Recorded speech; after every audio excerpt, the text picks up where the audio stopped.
میں مبتلا ہو گیا، توجہ کرنا، دنیاوی عشق میں مبتلا ہو گیا لیکن پاک دامن رہا، اس کو چھپائے رکھا، اور وہ بھی بروز قیامت یعنی شہداء میں اٹھایا جائے گا۔ یار غور کرو کہ دنیاوی محبت کرنا نہ، لیکن انہیں اپنا دامن پاک رکھے، دامن نہیں خراب کیا، دامن چاہیا تے نہ ہی جناب وہ، لیکن انہیں آدھے دامن نو پاک رکھے ہے تے انہوں کال قیامت علیہ دن رب شہداء جو کھاوے گا تے جڑا اللہ رسول نہ محبت کرے تے اللہ خالق کائنات کا حکم ہے کہ جھوٹ نہیں بولنا، ایمانداری نہ زندگی گزارنی، سچ بولنا ہے، ہیرا پھیری نہیں کرنی، ناپ تول دے میں جناب کمی نہیں کرنی، جناب غیبت نہیں کرنی، ہیرا پھیری نہیں کرنی، شراب نہیں پینی۔ مبتلا ہو گیا لیکن پاک دامن رہے، دنیاوی محبت یعنی اللہ رسول دی محبت نہیں، یعنی دنیاوی انہوں محبت ہو گئی، دنیاوی محبت دا انہیں تے رنگ چڑھ گیا ہے، انہوں محبت ہو گئی ہے، لیکن علماء کرام نے لکھا ہے کہ پاک رہے، فرمایا لیکن پاک دامن رہا، اس کو چھپائے رکھے، وہ بھی بروز قیامت یعنی شہداء کے زمرے میں اٹھایا جائے گا۔ یا تسی سوچو ذرا کہ دنیاوی محبت ہے یعنی اللہ نال محبت نہیں رسول نے، لیکن وہ کسی دنیاوی یعنی کسی عورت نال محبت ہوگی، محبت لیکن وہ پاک دامن رہی ہے کہ انہیں اپنے یعنی جسم نو پاک دامن رکھے ہے، یعنی کوئی برائی نہیں کیتی، کل قیامت والے دن رب انہوں شہداء چ اٹھائے گا جیڑا اللہ رسول نہ محبت کرے، جیڑا سرکار مدینہ صلی اللہ تعالی علیہ وآلہ وسلم نہ محبت کرے، رب انہوں کتنا نوازے گا،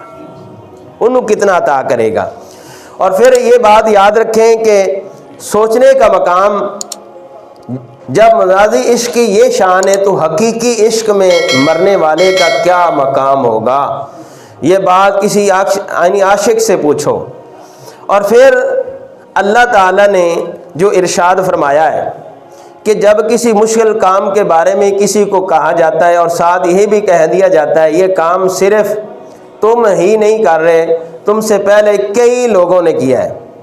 تم سے پہلے کئی لوگ کر چکے ہیں، وہ کام مشکل نہیں رہتا، بندے دے دل جذبہ آ جاتا بھی یہ جڑا کام اسی کرن لگے ہیں بھی یہ نہیں کہ صرف اسی کر رہے ہیں، اس تو پہلے بھی کئیاں نے کیتا ہے، تو لہٰذا پھر وہ جڑا مشکل کام ہوندہ اور آسان ہو جاتا ہے۔ اللہ اکبر۔ اب سوچیں کہ جب پہلے کئی لوگ کرتے رہے ہیں تو کیا اتنے ہی گئے گزرے ہو تسی کہ نہ کر سکو گے؟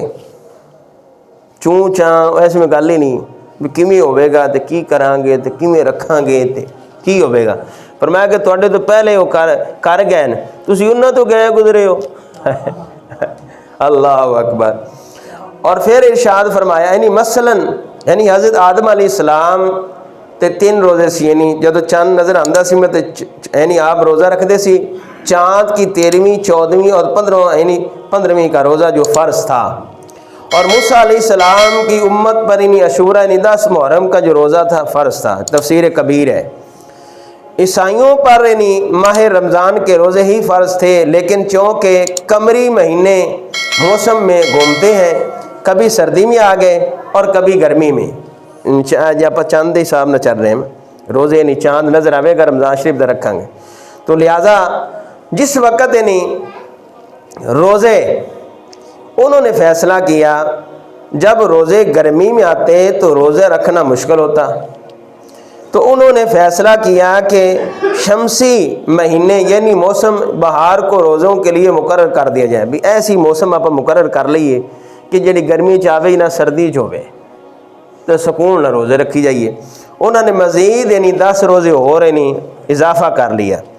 بھی جدو مشکل یعنی وہ آسانی والے پاس آ رہے ہیں تو لہٰذا 10 اور شامل کر لیں، 40 روزے رکھنے شروع کر دیتے۔ انہوں نے فیصلہ کیا کہ گرمیوں کے روزے سے بچ سکیں، اور تبدیلی کے عوض انہوں نے 10 روزے بڑھا کر یعنی بجائے 30 کے 40 روزے رکھنا شروع کر دیے۔ ایسے ہی یہودیوں پر بھی رمضان کے روزے فرض تھے، انہوں نے یہ چھوڑ کر صرف عاشورے کا یعنی روزہ اپنا لیا اور اس کو اپنے اوپر یعنی فرض سمجھ لیا، کیونکہ اس دن بنی اسرائیل کو تجارت ملتی تھی، اور فرعون یعنی غرق ہوا تھا، لیکن قربان جائیے مدینے دے تاجدار تو سبحان اللہ، کہ حضور بھی اللہ ہے اور حضور دی امت بھی اللہ ہے۔ تو قربان جائیے خالق کائنات نے جدوں مطلقاً نہیں حکم ارشاد فرمایا عبادت دا، مطلقاً عبادت دا حکم دیا تو فرمایا یا ایھا الناس اعبدوا ربکم الذی خلقکم والذین من قبلکم لعلکم تتقون، اے لوگوں اپنے رب کی عبادت کرو جس نے تمہیں اور تم سے پہلے لوگوں کو پیدا فرمایا، اس امید پر عبادت کرو کہ تمہیں تقوی حاصل ہو۔ اور جس وقت یعنی سفر حج کا حکم ارشاد فرمایا، یعنی سفر حج کا بہترین توشہ زاد و مال اور دولت سے زیادہ تقوی ہے، فرمایا وَتَزَوَّدُوا فَإِنَّ خَيْرَ زَادِ التَّقْوَىٰ، آیت نمبر 147 سورۃ بقرہ۔ اسی طرح جس وقت یعنی اللہ تعالیٰ نے ارشاد فرمایا قرآن مجید میں ہدایت